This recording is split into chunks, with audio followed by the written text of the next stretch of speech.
સુરત મનપા આક્રમક તેવરમાં છે વધતા જતા પ્રદૂષણને લઈને દંડ ફટકારવાની કામગીરી શરૂ કરાઈ છે।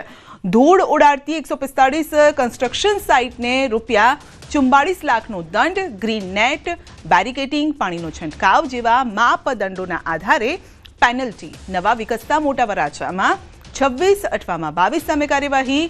હવા પ્રદૂષણની ચિંતા વચ્ચે રાજ્ય સ્તરે ડ્રાઈવની પણ હલચલ શરૂ થઈ છે।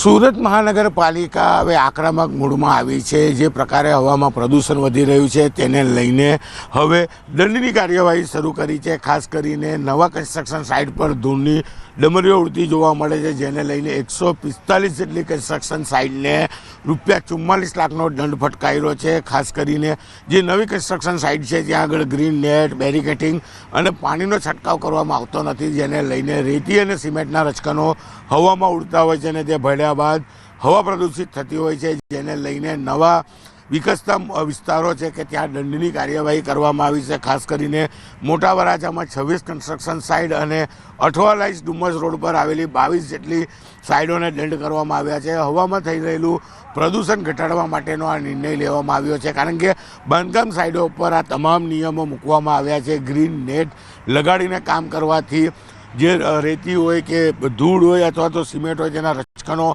હવામાં ના ભળે, પાણીનો છંટકાવ કરવાનો હોય, પણ આવા કોઈપણ નિયમો નવા કન્સ્ટ્રક્શન સાઇટ પર કરવામાં નથી આવતા, જેને લઈને મહાનગરપાલિકા હવે આક્રમક મૂડમાં આવી છે અને 154 જેટલી નવી કન્સ્ટ્રક્શન સાઇટ પર ₹44 લાખનો દંડ ફટકાર્યો છે।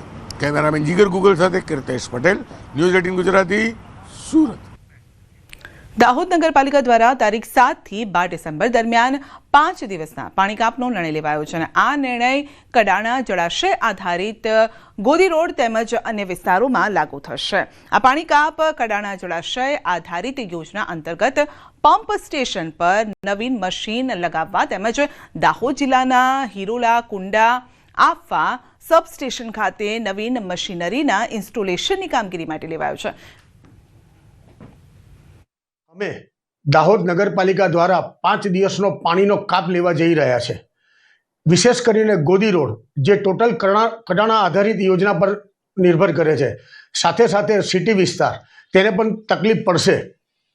આ કાર્યવાહી પૂરી થઈ ગયા પછી દાહોદ નગરના પાણીનો પ્રશ્ન લગભગ પૂર્ણ થઈ જશે। આ કામગીરી મિનિમમ 5 દિવસની અંદર પૂરી કરવાની અમારા વિભાગની પૂરેપૂરી કોશિશ છે। ગ્રામજનોને મારી નમ્ર વિનંતી છે અને શહેરીજનોને મારી નમ્ર વિનંતી છે કે આ સમય દરમિયાન આપ સૌ પીવાના પાણીનું કરકસરથી અને સ્ટોરેજ કરી રાખો અને 5 દિવસમાં આ સ્ટોરેજ કરીને કરકસરપૂર્વક પાણીનો ઉપયોગ કરો તેવી આપ સૌને મારી નમ્ર વિનંતી છે। ગોદી રોડ પર જે પાણી સદંતર બંધ રહેશે એના માટે સ્ટોક માટે પાણીનો સપ્લાય જે સમયે આવશે એ સમય આવશે જ, છેલ્લા સમય સુધી આવશે તો આપ લોકો સ્ટોક કરી રાખશો અને જ્યાં જરૂર લાગશે ત્યાં